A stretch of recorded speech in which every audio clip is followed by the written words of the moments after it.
السلام عليكم ورحمة الله وبركاته. إن الحمد لله نحمده ونستعينه ونستغفره ونؤمن به ونتوكل عليه ونعوذ بالله تعالى من شرور أنفسنا ومن سيئات أعمالنا. من يهد الله فلا مضل له ومن يضلله فلا هادي له. ونشهد أن لا إله إلا الله وحده لا شريك له. ونشهد أن سيدنا وسندنا وحبيبنا وحبيب ربنا محمدا عبد الله ورسوله الذي أرسله بالحق بشيرا ونذيرا وداعيا إلى الله بإذنه وسراجا منيرا. أما بعد فقد قال الله تبارك وتعالى في كلامه المجيد وفي فرقانه الحميد: أعوذ بالله من الشيطان الرجيم. بسم الله الرحمن الرحيم. إن الله وملائكته يصلون على النبي يا أيها الذين آمنوا صلوا عليه وسلموا تسليما. সকলেই মুহাব্বতের সাথে দুরূদ শরীফ পড়ি। اللهم صل على محمد وعلى آل محمد كما صليت على إبراهيم وعلى آل إبراهيم إنك حميد مجيد.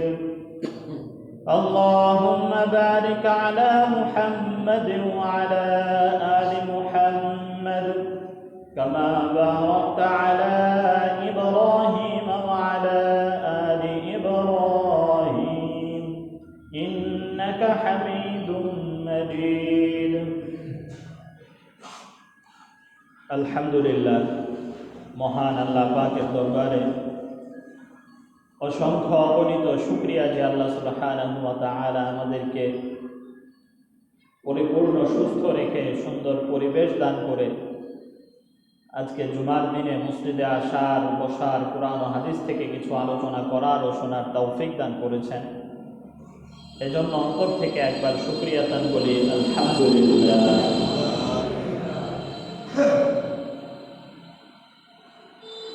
আমরা আলোচনা করছিলাম শরীয়ত এবং মারিফত সম্পর্কে। শরীয়ত কি জিনিস এবং মারিফত কি জিনিস আমরা বিগত কয়েক সপ্তাহে আলোচনা করেছি। সার সংক্ষেপ ছিল, শরীয়ত হচ্ছে আল্লাহ রাব্বুল আলামিনের পক্ষ থেকে নির্ধারিত কিছু বিধিবিধান। সেটা ইবাদত সংক্রান্ত বিধিবিধান হতে পারে, ব্যবসা বাণিজ্য সংক্রান্ত বিধিবিধান, পরিবার চালানোর নিয়ম নীতি, সমাজ চালানোর নিয়ম নীতি, রাষ্ট্র চালানোর নিয়ম নীতি, মানুষের আমল আখলাক, চরিত্রের নিয়ম নীতি, নীতি নৈতিকতা, এগুলা হলো শরীয়ত। শরীয়ত মানেই বিধিবিধান। আর মারেফত মানে হচ্ছে আল্লাহ তাআলার সাথে বান্দার সম্পর্ক, আল্লাহ তাআলার সাথে বান্দার মহব্বত, ভালোবাসা, আল্লাহর প্রতি বান্দার ভরসা, তাওয়াক্কুল, আল্লাহর ভয় অর্জন করা, অন্তরের মধ্যে ধারণ করা, এটা হচ্ছে মারিফত। একজন মুমিন বান্দার জন্য শরীয়ত যতটা জরুরি, ঠিক তেমনি ভাবে মারিফতও ততটাই জরুরি। মারিফতের অর্থ বলেছিলাম পরিচয়। যার মাঝে মারিফত যত বেশি, আল্লাহর পরিচয় যার মধ্যে যত বেশি, সে আল্লাহকে তত বেশি ভয় পাবে, আল্লাহকে তত বেশি মহব্বত করবে, ভালোবাসবে। এটাই স্বাভাবিক।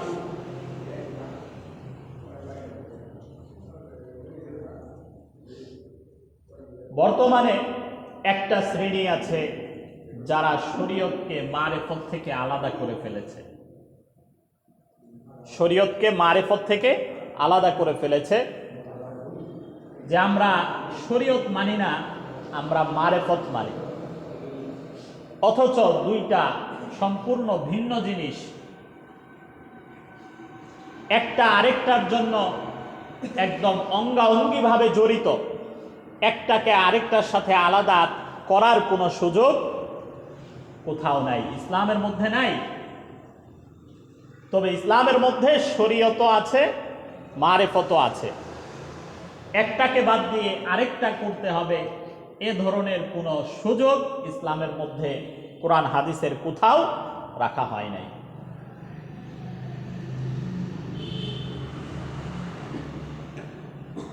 আজকে আমরা আলোচনা করব যে মারিফত অর্জন করার কয়েকটা তরিকা।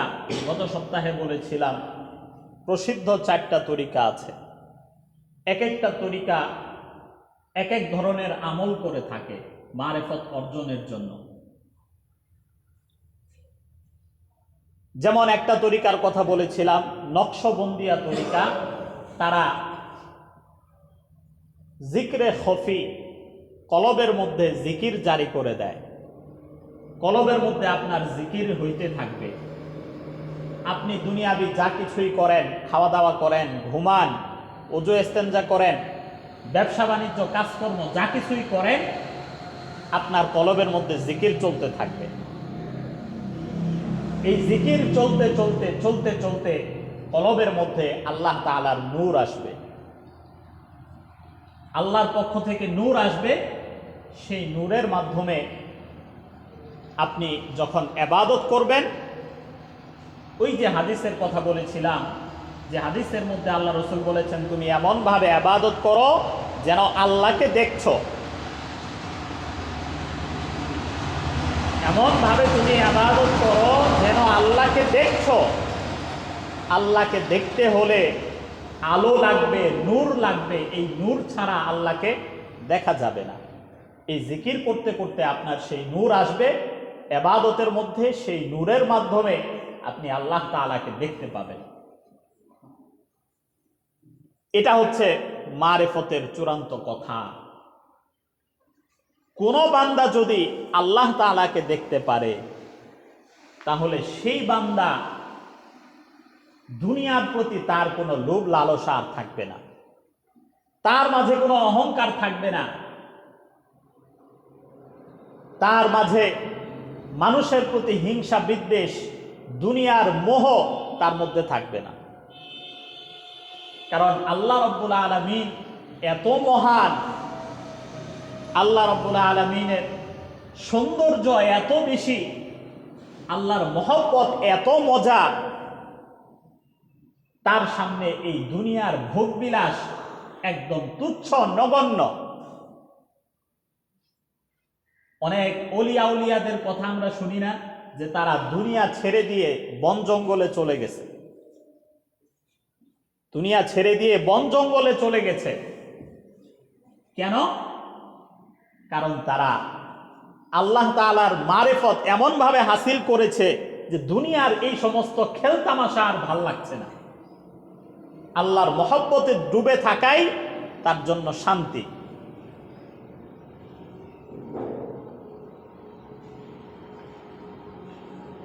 যদিও তারা জঙ্গলে চলে গেছে, কিন্তু ইসলাম বলে ইসলামের মধ্যে কোনো বৈরাগ্যতা নাই, দুনিয়া ছাড়া যাবে না, দুনিয়া দাঁড়িয়েও করতে হবে, আল্লাহর মহব্বতের মধ্যে ডুবেও থাকতে হবে।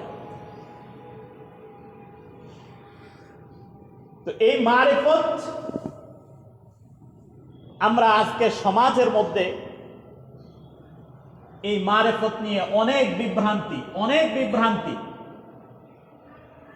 বিভ্রান্তি দুই দিক থেকে হয়েছে। একদিক থেকে হচ্ছে মারিফত আমরা এমন ভাবে ছেড়ে দিছি, ছাড়তে ছাড়তে এর বিন্দু পরিমাণ আমাদের মধ্যে নাই। আরেক শ্রেণী বাড়াবাড়ি করেছে, তারা মারিফত নিয়ে এমন ভাবে লেগে পড়েছে যে একদম শরীয়ত পর্যন্ত ছেড়ে দিছে, তারা মারিফত নিয়ে আছে। তাহলে একদিক থেকে ছাড়াছাড়ি হয়েছে, আরেক দিক থেকে বাড়াবাড়ি হয়েছে। এই ছাড়াছাড়ি আর বাড়াবাড়ির কারণে এই সমাজের মধ্যে শরীয়ত আর মারিফতের দ্বন্দ্ব। আমাদেরকে মধ্যম পন্থা অবলম্বন করতে হবে। এই যে আমাদের শেরপুরে যে ভণ্ড পীরের আস্তানা ঘুরিয়ে দেওয়া হলো, এত বড় আস্তানা ছিল, এত বড়, ভিতরে এত শান শৌকত, এত ভোগবিলাসের মধ্যে ছিল। কারোর ভিতরে যদি মারিফত থাকে, এত ভোগবিলাসের মধ্যে তো সে থাকতে পারে না, দুনিয়াদারি তার কাছে ভালো লাগবে না। আল্লাহ রসুল সাল্লাল্লাহু আলাইহি ওয়াসাল্লাম তিনি তো হলেন মারিফতের সমুদ্র। দুনিয়ার প্রতি তার বিন্দু পরিমাণ কোনো লোভ লালসা ছিল না। আল্লাহ রসুল একবার ঘরে শুয়ে আছেন, ঘুমাবেন, কিন্তু তার ঘুম আসতেছে না, শুধু ছটফট করতেছেন। তখন আল্লাহ রসুলের একজন স্ত্রী জিজ্ঞেস করলেন, ইয়া রাসূলুল্লাহ, আপনার কি কষ্ট হচ্ছে, কোনো সমস্যা? তিনি তখন বললেন যে না, আমার যে বালিশ তাকিয়া, আমার তাকিয়ার নিচে কিছু টাকা আছে, এই টাকাগুলা একটু দান সদকা করে দাও, গরিব দুঃখীদেরকে দিয়ে দাও। এই টাকা ঘরের মধ্যে থাকার কারণে আমার ভিতরে শান্তি পাচ্ছি না, এটা তাড়াতাড়ি মানুষকে দিয়ে দাও। আল্লাহ রসুল কখনো টাকা পয়সা সঞ্চয় করতেন না, জমা করে রাখতেন না। দুনিয়ার প্রতি তার বিন্দু পরিমাণ লোভ লালসা ছিল না, কারণ তিনি ছিলেন মারিফতের সমুদ্র। আল্লাহর ভালোবাসা তার মধ্যে এত বেশি ছিল, আল্লাহ তাআলাকে তো মেয়ারাজের মধ্যে তিনি সরাসরি দেখেছেন, জান্নাত দেখেছেন, জাহান্নাম দেখেছেন। জান্নাত যদি কোনো বান্দা দেখে ফেলে, এই দুনিয়া তার কাছে একটা ডাস্টবিন, একটা আবর্জনা নর্দমা মনে হবে, নর্দমা, ময়লার ড্রেন মনে হবে। কেউ যদি জান্নাতে একবার থাকে, জান্নাতের মধ্যে যদি একবার যায়, সে ল্যাট্রিন করার জন্য দুনিয়াতে আসবে না। এত ময়লা জায়গায় কেউ ল্যাট্রিন করে না, দুনিয়া এত পচা। তারপরেও আল্লাহ রসুল সাল্লাল্লাহু আলাইহি ওয়াসাল্লাম দুনিয়াতে থেকেছেন, মানুষকে দাওয়াত দিয়েছেন, দুনিয়াদারিও করেছেন, রাষ্ট্র পরিচালনা করেছেন, সবকিছুই করেছেন। এটাই হচ্ছে ইসলাম, যেখানে আপনার মারিফত পরিপূর্ণভাবে থাকবে, শরীয়তের বিধিবিধান বাস্তবায়ন করা হবে। তো এই যে মারিফত নিয়ে শরীয়ত আর মারিফতের এই দ্বন্দ্ব, যারা আজকে শুধু মারিফত করে, তারা ধোঁকার মধ্যে আছে। কিরকম ধোঁকার মধ্যে আছে? প্রথমে আমরা সবাই জানি, শয়তান যে ইবলিস আছে, সে মানুষকে বিভ্রান্ত করে, আল্লাহর রাস্তা থেকে মানুষকে গুমরা করে দেয়, তাকে দিয়ে পাপ কর্ম করায়, গুনার কাজ করায়। শয়তান শরীয়ত পালনে যেভাবে বাধা দেয়, মারিফতের রাস্তায়ও শয়তান মানুষকে বাধা দেয়। শরীয়ত পালন করতে আমাদের যেমন অলসতা লাগে, 5 ওয়াক্ত নামাজ আমরা পড়তে পারি না, হালাল হারাম আমরা বেছে চলতে পারি না, অলসতার কারণে, উদাসীনতার কারণে, অথবা লোভ লালসার কারণে, এগুলা সবই শয়তানের কারণে হয়, শয়তানের ওয়াসওয়াসা। তাহলে শরীয়ত পালনে শয়তান আমাদেরকে যেমন ধোঁকা দেয়, মারেফত পালন করতে গেলে যে শয়তান ধোঁকা দিবে না, এ ধরনের কোনো কথা কোরআন হাদিসের কোথাও নাই। শয়তান আল্লাহ তাআলার কাছে একদম চ্যালেঞ্জ করে এসেছে দুনিয়াতে, যে আপনার পর্যন্ত, শয়তান চ্যালেঞ্জ করেছে আল্লাহকে, আপনার পর্যন্ত পৌঁছার যত রাস্তা আছে আমি সমস্ত রাস্তার মধ্যে বসে থাকব, কোনো বান্দাকে আপনার পর্যন্ত আমি পৌঁছতে দিব না। তাহলে মারেফতের রাস্তাতেও শয়তান আছে, শয়তান ধোঁকা দেয়, শয়তান সেখানেও মানুষকে গুমরা বানায়, পথভ্রষ্ট করে। তাহলে মারেফতের রাস্তায় শয়তান যাদেরকে ধোঁকা দেয়, তারা হচ্ছে বর্তমান সমাজের এই যে ভণ্ড পীর যারা আছে। মারেফতের রাস্তায় শয়তান ধোঁকা দিলে ফলাফল এই ভণ্ড পীর হয়ে দাঁড়ায়, আর ভণ্ড পীরের মুরিদ। শরীয়তের রাস্তায় ধোঁকা দিলে কাফের হয়ে যায়, কাফের না হইলে মুসলমান থাকলেও সে গুনাহগার হয়, পাপিষ্ট হয়, ফাসেক হয়, মুনাফেক হয়। আর মারেফতের রাস্তায় যদি কাউকে ধোঁকা দেয় শয়তান, তাহলে সে ভণ্ড পীর হয়ে যায়। কিভাবে হয় আমি বলি। মারেফত তো একটা আধ্যাত্মিক জিনিস, শরীয়ত হচ্ছে বাহ্যিক জিনিস, কাজকর্মের নাম, আর মারেফত হচ্ছে অন্তরের বিষয়, পুরাটাই কলবের বিষয়। তাহলে শরীয়ত হলো জাহের, মারেফত হলো বাতেন। এই যে জাহের বাতেন যে বলে, জাহেরি বাতেনি, এই শরীয়ত হলো জাহের আর মারেফত হলো বাতেন। এটা বুঝার পরে আরেকটা বিষয় বুঝেন, সেটা হচ্ছে জাদু। সেটা হচ্ছে জাদু, একটা জিনিস আছে, এটার বাস্তবতা আছে। জাদু আরবিতে বলে এটাকে সেহের। এই জাদু জিনিসটাও হচ্ছে একটা বাতিনি জিনিস। যে কোনো জাদুঘর একজন চাইলেই, আপনি আমি চাইলেই কোনো জাদু করতে পারবো না। যে জাদু করে, সে যে সমস্ত মন্ত্র পড়ে, সেটা যদি আপনাকে আমাকে বলেও দেয়, তারপরে আপনি আমি মন্ত্র পড়ে সেই জাদু যদি করতে চাই, পারবো না, হবে না, সেটা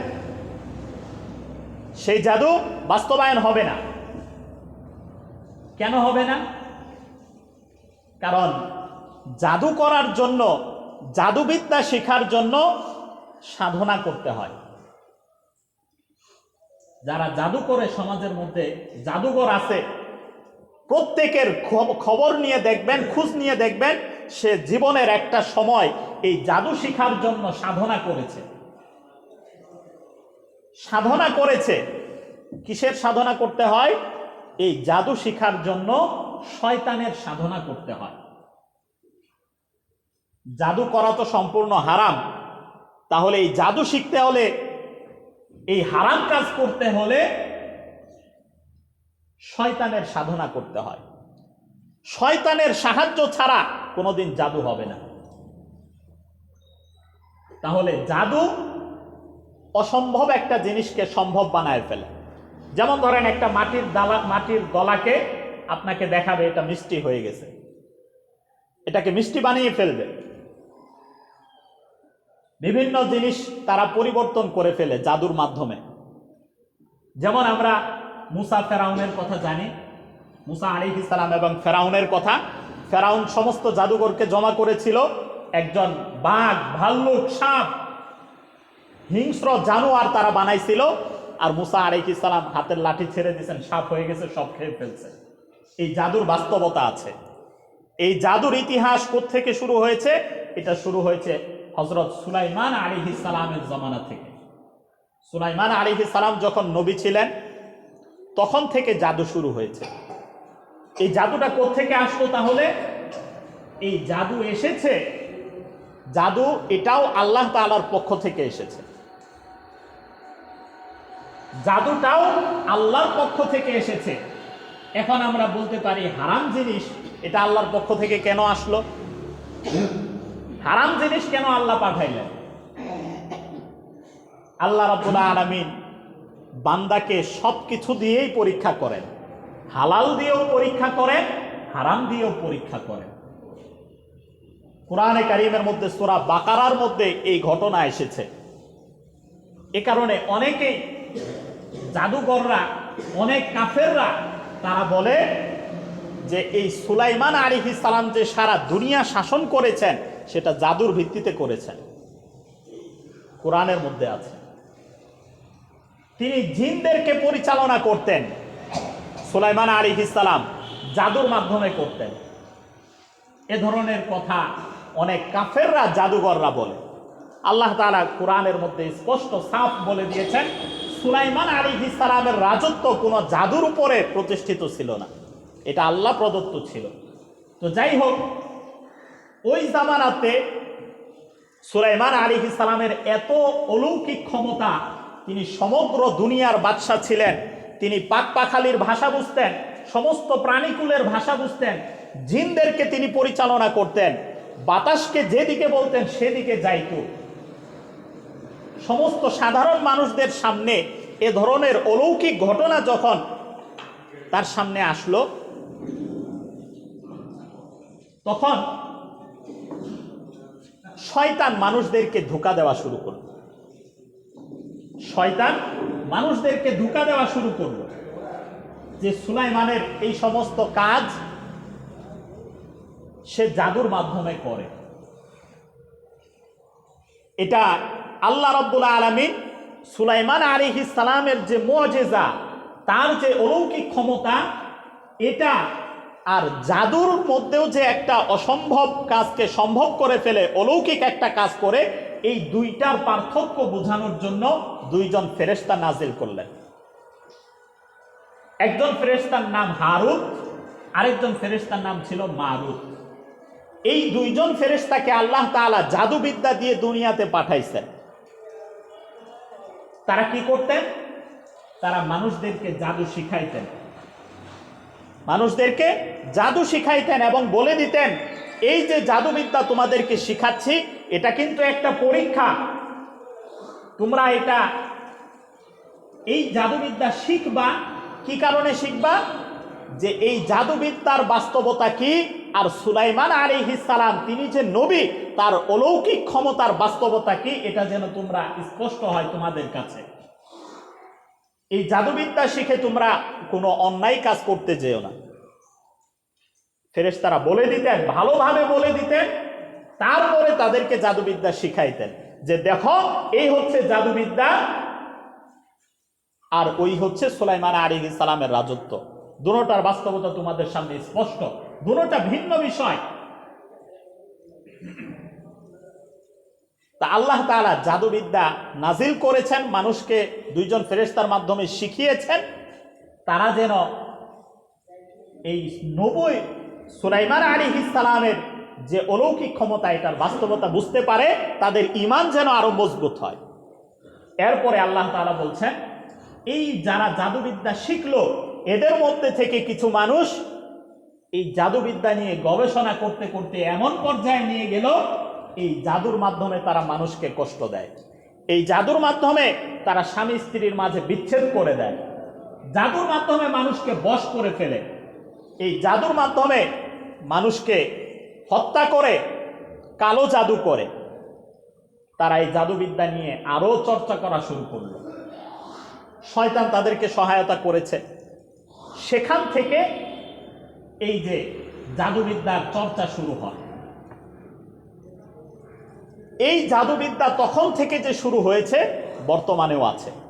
এজন্য যত জাদুঘর আছে খোঁজ নিয়ে দেখবেন, তারা তাদের জীবনের একটা সময় তারা সাধনা করেছে, এমনভাবে সাধনা করেছে, সেই সাধনা করার সময় শয়তান তাদেরকে দিয়ে এমন কুফরি কাজ, এমন নিকৃষ্ট কাজ করিয়েছে যেন আল্লাহ রাব্বুল আলামিনের দয়া রহমত সেই বান্দা থেকে একদম শেষ হয়ে যায়। আল্লাহর কোনো দয়া যেন সেই বান্দার উপরে না আসে, এমনভাবে তাকে দিয়ে সেই সাধনার সময় এমন অন্যায় কাজ করিয়েছে, এমন শিরকি কুফরি কাজ করিয়েছে। যেমন কি করতে পারে, শয়তান তখন তাদেরকে বলে কোরআন শরীফের উপরে নাউজুবিল্লাহ প্রস্রাব করার জন্য। তারা এই সাধনার যে কয়দিন তারা যেখানে প্রস্রাব পায়খানা করবে নাউজুবিল্লাহ তার নিচে কোরআন শরীফ রাখার জন্য, মানে এই ধরনের নিকৃষ্ট কুফরি কাজ শয়তান তাদেরকে দিয়ে করায়। এরপরে শয়তান তাদেরকে একটা সময় পরে গিয়ে তাদেরকে হেল্প করে, তাদেরকে সহায়তা করে এই জাদু দেখানোর জন্য। আর শয়তান যেন তেন মানুষকে করবে না, আপনাকে আমাকে করবে না। শয়তান ঠিক তখনই একজন মানুষকে সরাসরি সহায়তা করবে যখন শয়তানের স্বার্থটা তখন অনেক বড় হয়। কিরকম হয়? যখন শয়তান দেখবে একটা মানুষকে দিয়ে আমি আরো হাজারটা মানুষকে গুমরা করতে পারবো, তখন গিয়ে শয়তান সেই মানুষটাকে সহায়তা করে। শয়তানের সাথে কিছু কিছু মানুষের সরাসরি কমিউনিকেশন আছে, সরাসরি যোগাযোগ আছে, কন্টাক্ট আছে। এটা আপনারা বিশ্বাস না করলেও এটাই বাস্তব। কেন বাস্তব? কারণ আমরা জানি শয়তান হচ্ছে জিন জাতি। শয়তান হচ্ছে মূলত কি? জিন জাতি। আর জিনদের সাথে মানুষের কমিউনিকেশন হইতে পারে, এটা সম্ভব। কুরআনে কারীমের মধ্যে আল্লাহ রাব্বুল আলামিন বলেছেন, ওয়া আন্নাহু কানা রিজালুম মিনাল ইনসি ইয়াউযুনা বিরিজালিম মিনাল জিন্নি। সূরা জিনের মধ্যে আল্লাহ তাআলা বলেছেন কিছু কিছু মানুষ আছে এরা জিনদের কাছে গিয়ে আশ্রয় চায়, জিনদের কাছ থেকে তারা সহায়তা চায়, জিনদের কাছ থেকে তারা সাহায্য চায় তাদের নিজেদের স্বার্থ হাসিলের জন্য। শয়তান হচ্ছে জিন জাতি, মূলত শয়তান জিন জাতি। কোরআনের মধ্যে আল্লাহ বলেছেন শয়তান হচ্ছে জিন জাতি। তাহলে জিনের সাথে মানুষের কমিউনিকেশন হইতে পারে। এই শয়তান সেই মানুষটার সাথে কমিউনিকেশন করে, যোগাযোগ করে, কন্টাক্ট করে, যেই মানুষকে দিয়ে সে আরো হাজারটা মানুষকে গুমরা করতে পারবে।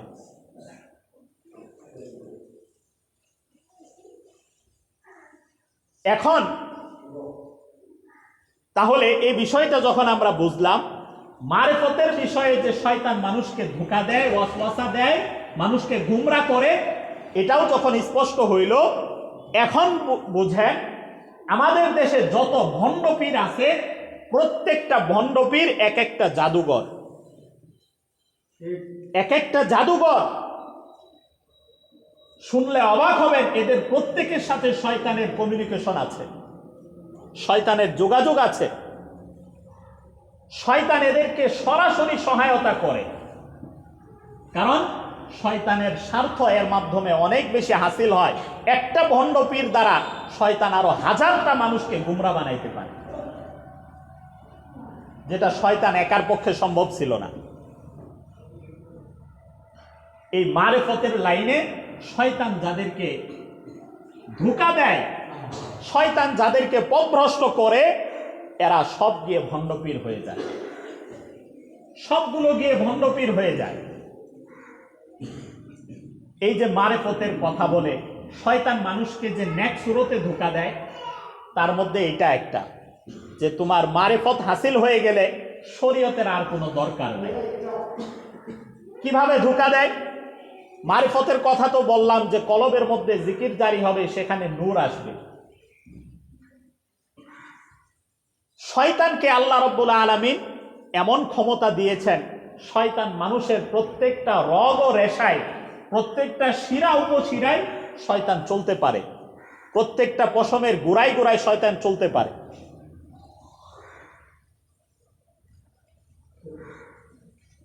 এই যে কলবের মধ্যে যে জিকির জারি হবে, নূর আসবে, শয়তান কলবের মধ্যে নূর আনতে পারে।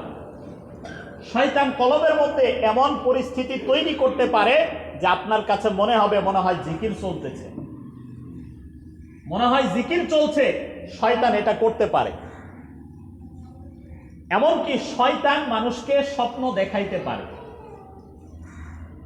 স্বপ্ন তিন প্রকার, হাদিসের মধ্যে এসেছে স্বপ্ন তিন প্রকার। কিছু স্বপ্ন আছে যেটা আল্লাহ রাব্বুল আলামিনের পক্ষ থেকে আসে। দুই নাম্বার হচ্ছে কিছু স্বপ্ন আছে যেই স্বপ্নটা শয়তান মানুষকে দেখায়। 3 নাম্বার প্রকার হচ্ছে আজে বাজে স্বপ্ন। মানুষ দিনের বেলা যা চিন্তা করে, যা কল্পনা করে, অনেক দিন আগে করেছিল, এগুলা বিভিন্ন জায়গা সে হয়তো জীবনে একবার দেখেছে, কোনোবার গিয়েছিল, এই সমস্ত আজে বাজে জিনিস স্বপ্নের মধ্যে দেখে। হাদিসের ভাষায় স্বপ্ন হলো এই 3 প্রকার। শয়তান মানুষকে স্বপ্ন দেখাইতে পারে। তাহলে শয়তান যদি মানুষকে স্বপ্ন দেখাইতে পারে, এই যে ভণ্ড পীরের মুরিদ যারা, ভণ্ড পীরের কাছে যদি কোনো বান্দা একবার যায়, পরের দিন রাত্রেই যদি শয়তান তাকে স্বপ্ন দেখায় যে তুই যে পীরের কাছে গিয়েছিস সে একজন হক্কানি পীর, সে একজন পরিপূর্ণ আল্লাহওয়ালা, পরিপূর্ণ বুজুর্গ আল্লাহর ওয়ালি, শয়তান যদি তাকে একবার স্বপ্ন দেখায় ফেলে, তাহলে তো সে একদম তার একদম পূর্ণ বিশ্বাস হয়ে যাবে। কারণ কোরআন হাদিসের জ্ঞান তো তার মধ্যে নাই। কোরআন হাদিসের জ্ঞান তো তার মধ্যে নাই। দেখবেন ভণ্ড পীরের মুরিদ যারা, ভণ্ড পীর যারা, তারা স্বপ্নকে অনেক কিছু মনে করে। স্বপ্নকে অনেক কিছু মনে করে। স্বপ্নের মাধ্যমে তারা অনেক কিছু দেখে। এটাকে তারা অনেক সময় কাশফ বলে। কাশফ মারেফতের একটা পরিভাষা আছে, কাশফ। কাশফ মানে হচ্ছে খুলে যাওয়া, উন্মোচন হওয়া। এই কাশফটা কি জিনিস এটা বুঝতে হলে হযরত মুসা আলাইহিস সালাম এবং হযরত খিজির আলাইহিস সালামের ঘটনা একটু জানতে হবে। হযরত খিজির আলাইহিস সালাম একবার মুসা আলাইহিস সালামকে তার উম্মতেরা জিজ্ঞেস করেছেন যে হে মুসা, তোমার চেয়ে বড় জ্ঞানী, তোমার চেয়ে বড় আলেম কি এই জগতের মধ্যে আছে? তখন মুসা আলাইহিস সালাম বলেছিলেন যে না, আমার চেয়ে বর্তমানে আমার চেয়ে বড় আলেম এই জমিনের মধ্যে আর কেউ নাই। তিনি যেই জবাব দিয়েছেন তার জ্ঞানের পরিধির মধ্যে জবাব দিয়েছেন এবং তিনি বাস্তবসম্মত জবাব দিয়েছেন। কারণ হচ্ছে তিনি হচ্ছেন নবী আর সমস্ত মানুষ হচ্ছে তার উম্মত। তো ও তৎকালীন সময়ে একজন নবীর চেয়ে বড় কোনো আলেম থাকবে, এটা বাস্তবতা বিরোধী, যুক্তিও এটা বলে না। এ কারণে তিনি বলেছেন আমার চেয়ে বড় কোনো আলেম বর্তমানে নাই। এটা তিনি অহংকার করে বলেন নাই, এটা বাস্তবতা তিনি বলেছেন। কিন্তু আল্লাহ রাব্বুল আলামিনের কাছে এই জবাবটা পছন্দ হয় নাই। আল্লাহ তাআলার কাছে মুসার এই জবাবটা পছন্দ হইল না। আল্লাহ রাব্বুল আলামিন সাথে সাথে ওহী নাজিল করলেন যে না মুসা, তোমার চেয়েও বড় আলেম জমিনের মধ্যে এখনো আছে, তোমার চেয়েও বড় আলেম আছে। আল্লাহ তাআলা বাস এতটুকুই বলে দিলেন। মুসা আলাইহিস সালাম এটা শোনার পরে অবাক হয়ে গেছেন, আমার চেয়েও বড় আলেম জমিনের মধ্যে আছে। তাহলে মুসার জবাবটা কেমন দেওয়া উচিত ছিল? মুসা আলাইহিস সালামের জবাব দেওয়া উচিত ছিল, বিষয়টা আল্লাহ তাআলার উপরে সুপর্দ করে দেওয়া উচিত ছিল। তারপরে বলা উচিত ছিল যে আমার চেয়ে, আমার জানা মতে, আমার জ্ঞানের পরিধিতে আমার চেয়ে বড় আলেম আর কেউ নাই, আমার জানা মতে, বাকি আল্লাহ তাআলা ভালো জানেন। এভাবে বলা উচিত ছিল। এটা বলার কারণে মুসা অন্যায় করেছে বা বেয়াদবি করেছে বা তার গুনাহ হয়েছে, নাউজুবিল্লাহ, এ ধরনের কিছু হয় নাই। তো আল্লাহ তাআলা ওহী নাজিল করে দিলেন, মুসা তোমার চেয়েও বড় আলেম আছে, তোমার চেয়েও জাননেওয়ালা আছে, এমন কিছু জানে যা তুমি জানো না। তখন মুসা আলাইহিস সালামের মনের মধ্যে কিউরিসিটি তৈরি হয়ে গেল যে আমার চেয়েও বড় আলেম আছে, তাহলে তার সাথে অবশ্যই আমাকে দেখা করতে হবে। আল্লাহ রাব্বুল আলামিন বলেছেন। তখন মুসা আলাইহিস সালাম সাথে সাথে বললেন যে আল্লাহ, আমি সেই বান্দার সাথে সাক্ষাৎ করতে চাই, আপনার সেই বান্দার সাথে আমি দেখা করতে চাই। আল্লাহ তাআলা তখন লম্বা কাহিনী, আল্লাহ তাআলা তখন মুসা আলাইহিস সালামকে বললেন যে তুমি থলের মধ্যে একটা মাছ নাও, তোমার সাথী একজন নাও, নিয়ে অমুক জায়গায় যাও। যখন তোমার মাছ তোমার থলি থেকে বের হয়ে যাবে, যে জায়গাতে বের হবে সেই জায়গাতে আমার বান্দাকে তুমি পাবা। এরপরে মুসা আলাইহিস সালাম রওনা দিলেন একজন সাথীকে নিয়ে। এই মাছ থলি থেকে কখন যে বের হয়ে গেছে মুসা আলাইহিস সালামও জানে না, সেই সাথীও জানে না। অনেক দূর চলে গেছেন। তারপরে মুসা আলাইহিস সালাম তার সাথীকে জিজ্ঞেস করলেন যে কি ব্যাপার, মাছটা আছে কিনা দেখো তো। তিনি দেখলেন যে মাছ নাই। তখন তার মনে পড়লো যে এই মাছ তো আরো আগেই, অনেক আগেই বের হয়ে গেছে। তখন মুসা আলাইহিস সালাম বললেন সেটাই তো আমাদের জায়গা, চলো। আবার ব্যাক করেছে, পিছনে গিয়েছে। যাওয়ার পর সেখানে গিয়ে খিজির আলাইহিস সালামের সাথে দেখা হয়েছে। তারপর খিজির আলাইহিস সালামের সাথে তিনি এক জায়গায় সফরে গিয়েছেন। কোরআনের মধ্যে সূরাতুল কাহাফের মধ্যে এই ঘটনা আল্লাহ তাআলা বিস্তারিত বলেছেন। তখন খিজির আলাইহিস সালাম যে জায়গায় রওনা হলেন, একটা নৌকার মধ্যে উঠলেন মুসা আলাইহিস সালামকে নিয়ে। না, প্রথমে মুসা আলাইহিস সালাম বললেন যে আমি আপনার সাথে কিছুক্ষণ থাকতে চাই। খিজির আলাইহিস সালাম বললেন যে না, আপনি আমার সাথে থাকতে পারবেন না। মুসা আলাইহিস সালাম বললেন যে না, আমি থাকতে পারবো। হযরত মুসা আলাইহিস সালাম তিনি একটু ঘাওড়া টাইপের ছিলেন, যা বলতেন তাই। তো মুসা আলাইহিস সালাম বললেন যে না, আমি থাকতে পারবো। খিজির আলাইহিস সালাম বললেন না, আপনি থাকতে পারবেন না। তিনি বললেন যে না, আমি ধৈর্য ধারণ করে আপনার সাথে থাকবো। খিজির বললেন তাহলে শর্ত আছে। কি শর্ত? আমার সাথে যতক্ষণ থাকবেন আমাকে কোনো বিষয়ে কোনো প্রশ্ন করতে পারবেন না। মুসা আলাইহিস সালাম বললেন যে ইনশাআল্লাহ, আমি কোনো প্রশ্ন করব না। তো খিজির আলাইহিস সালাম একটা নৌকার মধ্যে উঠলেন মুসা আলাইহিস সালামকে নিয়ে। নৌকা থেকে যখন নামলেন, নদীর ওই পারে গিয়ে নামলেন, তো খিজির আলাইহিস সালাম ইচ্ছা করে নৌকাটাকে ফুটা করে দিলেন, নৌকার মাঝখানে ফুটা করে দিলেন। তো মুসা আলাইহিস সালামের ব্যাপারটা তো ভালো লাগলো না। তিনি তো নবী, অন্যায় কোনোদিন সহ্য করতে পারেন না। নবীরা কোনোদিন অন্যায় সহ্য করতে পারেন না, চুল পরিমাণ অন্যায় তারা প্রতিবাদ করেন। মুসা আলাইহিস সালাম সাথে সাথে বললেন যে আপনি এটা কি করলেন? এই লোক আমাদের থেকে কোনো ভাড়া নিল না, বিনা ভাড়াতে একদম ফ্রি আমাদেরকে নদী পার করে দিলেন, আপনি তার নৌকাটা শেষ করে দিলেন, নষ্ট করে দিলেন। তখন খিজির আলাইহিস সালাম বললেন যে মুসা, আপনাকে বলেছিলাম না আপনি আমার সাথে থাকতে পারবেন না? আপনাকে তো বলেছিলাম আমাকে কোনো প্রশ্ন করা যাবে না। মুসা আলাইহিস সালাম বললেন যে ওহো, আমার ভুল হয়ে গেছে, আমি ভুলে গেছিলাম যে কোনো প্রশ্ন করা যাবে না। বললেন যে আচ্ছা ঠিক আছে, চলেন সামনে যাই। তো সামনে যাওয়ার পরে একজন যুবকের সাথে দেখা। খিজির আলাইহিস সালাম সেই যুবকটাকে মেরে ফেলছেন, হত্যা করে ফেলছেন। তখন মুসা আলাইহিস সালাম আবার প্রতিবাদ, আপনি এটা কি করলেন? একটা নিরপরাধ একটা যুবক, তাকে আপনি মেরে ফেললেন।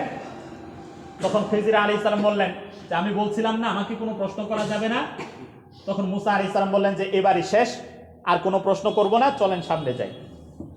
আবার সামনে যাওয়ার পরে একটা এলাকা আসলো। তো খিজির আলাইহিস সালাম অনেকক্ষণ ধরে সফর করেছেন। ওই এলাকায় গিয়ে তিনি বললেন যে আমাদেরকে একটু মেহমানদারি করেন, আমরা অনেক ক্ষুধার্ত। তখন ওই এলাকার লোকেরা তারা মেহমানদারি করলো না, তাদেরকে খাবার দাবার দিল না। তখন খিজির আলাইহিস সালাম যখন একটা বাড়ি থেকে, যে বাড়িতে খাবার দাবার দিল না, সেখান থেকে একটু সামনে যাচ্ছিলেন, দেখলেন বাড়ির পাশেই একটা দেয়াল পড়ে যাবে ভাব, ভাঙা অবস্থা। তখন খিজির আলাইহিস সালাম কিছু লাঠি সুঠা দিয়ে সেই দেয়ালটাকে সোজা করে দিলেন। মুসা আলাইহিস সালাম কাহিনী তো বুঝলেন না। এক লোক বিনা ভাড়ায় নদী পার করে দিল, তার ক্ষতি করলো। একটা বিনা অপরাধের একটা যুবককে হত্যা করে ফেললো। এখানে এই বাড়িতে এসে খাবার চাইলাম, মেহমানদারি করতে বললাম, করলো না, আবার উল্টা তাদেরকে উপকার করে দিল, তাদের দেয়াল সোজা করে দিল। তো মুসা আলাইহিস সালাম আবার প্রশ্ন করে বসলেন যে তাদের কাছে মেহমানদারি চাইলাম, আমরা ক্ষুধার্ত, খাবার দিল না, আপনি আবার তাদের দেয়ালও সোজা করে দিলেন। তখন খিজির আলাইহিস সালাম বললেন যে মুসা, আপনি আমার সাথে আর থাকতে পারবেন না। আপনাকে 3 বার সুযোগ দেওয়া হইল, 3 বার আপনি আমাকে প্রশ্ন করে বসলেন, এটা আর সামনে আপনার সাথে আমার চলা যাবে না। তখন মুসা আলাইহিস সালাম বললেন যে আচ্ছা ঠিক আছে। এবার তিনি মানলেন যে আমি তো একবার প্রথমে ভুলে গেছিলাম, সেটা মাফ করে দিলেন। এরপরে একটা উজর খাহি করলাম, তারপরেও মাফ করে দিলেন। এখন আর আমার পক্ষে অজুহাত দেখাতে পারছি না, তবে এই যে কাজগুলা করলেন এর ব্যাখ্যা আমাকে দিতে হবে। এই কাজগুলো আপনি কেন করছেন? তো এই যে খিজির আলাইহিস সালাম এই কাজগুলা যে করলেন, কোরআনের মধ্যে আল্লাহ তাআলা বলেছেন। খিজির আলাইহিস সালাম তখন ব্যাখ্যা দেওয়া শুরু করলেন যে প্রথম যে নৌকাটা আমি ফুটা করে দিয়েছি, এই নৌকাটার মালিক হলো গরিব। এই এলাকার যে বাদশাহ নেতা আছে, সে প্রত্যেক নৌকাওয়ালা যাদের নৌকা ভালো এদের কাছ থেকে চাঁদা নেয়। এই গরিব লোকের নৌকা, সে ওই নেতা আসতেছে চাঁদা নেওয়ার জন্য, যেন এই নৌকার মালিক থেকে কোনো চাঁদা না নিতে পারে, এই জন্য তার নৌকাটা আমি সামান্য ফুটা করে দিয়েছি, যেন এটা ফুটা নৌকা দেখে তার কাছ থেকে কোনো চাঁদা না নেয়। বাকি এই ফুটা সেই মালিক কিছুক্ষণ পরে সে চলে গেলে আবার ঠিক করতে পারবে, এটা বড় কোনো সমস্যা না। গেল। এরপরে একটা যুবককে যে আপনি হত্যা করলেন, বিনা অপরাধের একটা যুবক, যাকে আপনিও চিনেন না আমিও চিনি না, তখন খিজির আলাইহিস সালাম বললেন, এই যুবকটা, এই ছেলেটা আরো বড় হয়ে তার পিতামাতার অবাধ্য সন্তান হবে, তার পিতামাতার অবাধ্য সন্তান হবে, এই জন্য তাকে আমি হত্যা করে ফেলেছি, যেন বড় হয়ে তার পিতামাতাকে সে কোনো কষ্ট দিতে না পারে। আচ্ছা, তারপরেরটা, যারা মেহমানদারি করলো না কিন্তু আপনি দেয়াল সোজা করে দিলেন, তখন খিজির আলাইহিস সালাম বললেন, এই দেয়ালের নিচে একটা গুপ্ত ধন আছে, কিছু টাকা পয়সা এখানে পুঁতা আছে। এই গুপ্ত ধনটা রেখেছে দুইজন নেককার বান্দা, স্বামী আর স্ত্রী, তাদের নাবালেক সন্তান আছে। তারা মারা গেলে তাদের সন্তানটা যেন বড় হয়, বড় হয়ে এই গুপ্তধন খুঁজে পেয়ে সে যেন তার জীবনটা স্বাভাবিকভাবে সুন্দরভাবে পরিচালনা করতে পারে। তো এখানে দেয়ালটা ভেঙে গেলে গুপ্তধনটা বের হয়ে যাবে, মানুষ এটাকে নিয়ে যাবে, এই জন্য আমি দেয়ালটা সোজা করে দিয়েছি। এই যে ঘটনাটা ঘটলো, এখানে দেখেন মুসা আলাইহিস সালাম একজন নবী, খিজির আলাইহিস সালাম তিনি নবী কিনা এ ব্যাপারে ইখতিলাফ আছে। কেউ কেউ বলেছেন তিনিও নবী ছিলেন, আবার অনেকে বলেছেন যে না, তিনি নবী ছিলেন না, তিনি একজন আল্লাহর ওয়ালি ছিলেন। এই নৌকার মালিক, তার থেকে চাঁদা নেওয়া হবে, নেতা আসতেছে, এই যুবক বড় হয়ে তার পিতামাতার অবাধ্য সন্তান হবে, এই দেয়ালের নিচে গুপ্ত ধন আছে, খিজির আলাইহিস সালাম এটা কিভাবে জানছেন? এই ঘটনাগুলো তিনি কিভাবে জানছেন? তিনি যদি নবী না হন, ধরলাম তিনি নবী না হয়ে সাধারণ মানুষ হয়ে তিনি এই সমস্ত ঘটনা জানলেন কেমনে? এমন তো না ওই যুবককে তিনি আগে থেকে চিনতেন, এমন ছিল না। ওই নেতা আসতেছে কিছুক্ষণ পরে, এটা তার কাছে এই খবর ছিল না। এই দেয়ালের নিচে গুপ্ত ধন, গোপন ধন আছে, সেটা তো গোপনই তিনি জানলেন কিভাবে? তিনি জেনেছেন হচ্ছে কাশফের মাধ্যমে। খিজির আলাইহিস সালাম জেনেছেন কাশফের মাধ্যমে। আল্লাহ রাব্বুল আলামিন তার নৈকট্য প্রাপ্ত বান্দা, তার ওলি আউলিয়াদেরকে কলবের মধ্যে মাঝে মাঝে কিছু জিনিস উন্মোচন করে দেন, এটাকে বলা হয় কাশফ। নবীদের কাছে আল্লাহ তাআলা ওহী পাঠান ফেরেশতার মাধ্যমে, কিন্তু আল্লাহর ওলিদের অন্তরের মধ্যে আল্লাহ তাআলা কিছু বিষয় উন্মোচন করে দেন। এই যে বিষয়গুলো উন্মোচন করে দিলেন, এগুলাকে বলা হয় হাকিকত। মারেফতের পরিভাষায় এগুলাকে বলা হয় হাকিকত। এই যে তারা যে বলে শরীয়ত, মারেফত, তরিকত, হাকিকত, এই যে বিষয়গুলো উন্মোচন হলো, এটাকে বলা হয় হাকিকত। ইমাম আবু হানিফা রহমতুল্লাহি আলাইহি অজুর মধ্যে সেই গুনাহ ভেসে যাচ্ছে, যে বান্দা অজু করেছে সে কি গুনাহ করে এসেছে তার অজুর পানির সাথে ভেসে যাচ্ছে, তিনি দেখতে পেতেন। এই গুনাহ তিনি দেখতেন, স্বচক্ষে দেখতেন। এই যে গুনাহটা তিনি দেখতে পেতেন, আমরা দেখতে পাই না, এটাই হচ্ছে হাকিকত। তিনি কাশফের মাধ্যমে সেটা দেখতে পেতেন, এটা হলো কাশফ। এখন এই সমস্ত ভণ্ড পীর যারা আছে, এদের কাছে যারা যায়, শয়তান তাদেরকে এই কাশফ করায় দিতে পারে। শয়তান মানুষের কলবের মধ্যে কাশফ করায় দিতে পারে, মানুষকে স্বপ্ন দেখায় দিতে পারে। তাহলে একটা ভণ্ড পীরকে যখন তার মুরিদ স্বপ্নের মধ্যে দেখলো, শয়তান তাকে কাশফ করায় দিল, এই ভণ্ড পীরের মুরিদকে আপনি যদি হত্যাও করে ফেলেন, তাকে যদি মেরেও ফেলেন, সেই ভণ্ড পীরের দরবার থেকে সে কোনোদিন আসবেন। এই সমস্ত মানুষের কপালে হেদায়েত জুটা অনেক কঠিন। এদের সাথে দ্বন্দ্ব আমাদের, শুধু এই শরীয়ত তারা মানে না, এগুলা নিয়ে না। আমাদের দ্বন্দ্বটা হচ্ছে মূলত এই জায়গায়, মারেফতের ভুল ব্যাখ্যা তারা মানুষকে বোঝাচ্ছে। শরীয়তকে বাদ দিয়ে শুধু মারেফত মারেফত করে, শরীয়ত ছাড়া তো আসলে কোনো মারেফতই নাই। শরীয়ত ছাড়া তো কোনো মারেফতই নাই। এরা মানুষকে ধোঁকা দিচ্ছে, মানুষের ঈমানকে হরণ করছে। এদের স্বার্থটা কোথায়?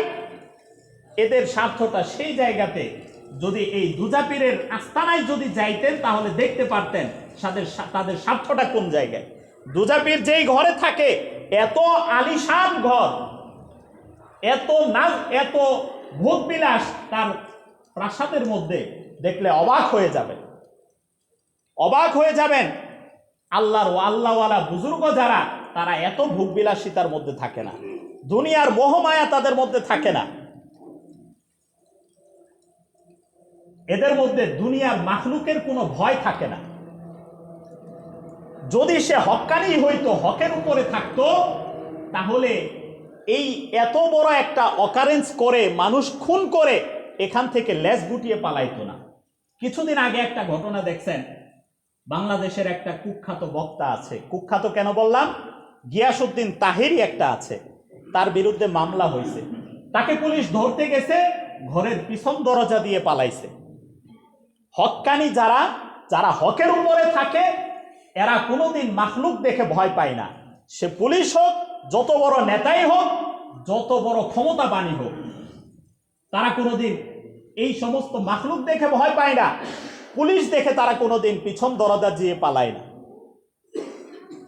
তো এই সমস্ত মানুষেরা মানুষের ঈমান হরণ করে নিজেদের স্বার্থ চরিতার্থ করতেছে, এবং তা করতেছে সম্পূর্ণ শয়তানের সহায়তায়। আজকে আমরা এখানে এই যে আমরা সারাসারি করেছি, মারেফত ছেড়ে দিয়েছি, সামান্য একটু বলে শেষ করে দিচ্ছি। বর্তমানে এই যে মারেফতের একটা বিষয়, আল্লাহ তাআলার নৈকট্য হাসিল করা, কলবের মধ্যে আল্লাহর নূর আসা, এমনভাবে ইবাদত করা যেন তুমি আল্লাহকে দেখতে পাচ্ছ, এই যোগ্যতা বর্তমান সমাজে আমাদের আলেমদের মধ্যেও নাই। পূর্ববর্তী আলেম যারা ছিল, তাদের মধ্যে তার শরীয়তের এলেম যেমন ছিল, মারেফতের এলেম ঠিক সমানভাবে ছিল।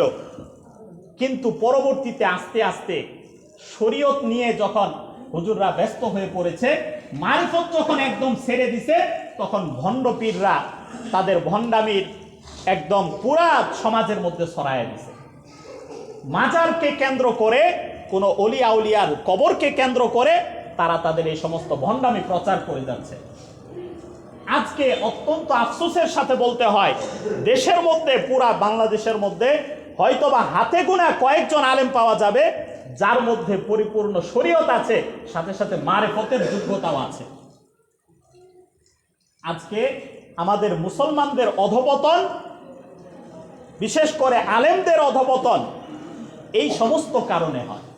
আল্লাহ তাআলার সাথে সম্পর্ক আমাদের নাই, আল্লাহর পরিচয়, আল্লাহর মারেফত আমাদের মধ্যে নাই, সেই যোগ্যতা আমাদের মধ্যে নাই, যে কারণে আজকে মুসলমানদের অধপতন, সাথে সাথে আলেম সমাজ যারা আছে তাদেরও অধপতন। এই কারণে যতদিন না আমরা আল্লাহর দিকে ফিরে আসতেছি, আল্লাহর মারেফতের দিকে ফিরে আসতেছি, আল্লাহর মহব্বত, ভালোবাসা, তাওয়াক্কুল, আল্লাহর তাকওয়া আমাদের মধ্যে যতদিন না অর্জন হচ্ছে, মুসলমানদের মাথা কোনোদিন আর উঁচু করে দাঁড়াতে পারবে না। আল্লাহ রাব্বুল আলামিন আমাদেরকে বোঝার এবং সে অনুযায়ী আমল করার তৌফিক দান করুন। সকলে বলি আমিন। ওয়া আখিরু দাওয়ানা আলহামদুলিল্লাহি রাব্বিল আলামিন।